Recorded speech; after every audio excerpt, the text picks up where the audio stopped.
Mo, nag-message oh. Ano yan?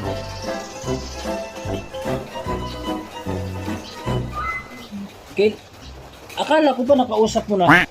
Kausap ko na nga. Message yan. Oh, message.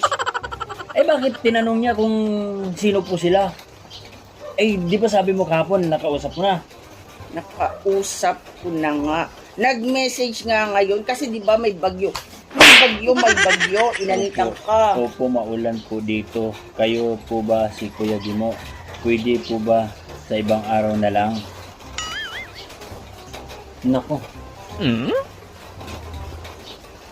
Isin mo na, screenshot mo muna, isin mo sa akin. Dali. Bilisan mo. Maghintay-hintay ka nga. Inanita na. I-search mo na lang yung pangalan ko dyan.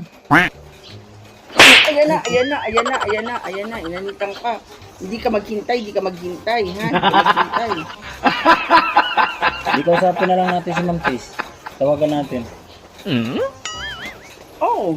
Tapos sabihin na lang natin na hindi mo na matutuloy ang feeding. May bagyo kasi. Oo, yun din ang tanong sa akin kahapon ni Ma'am Tess eh.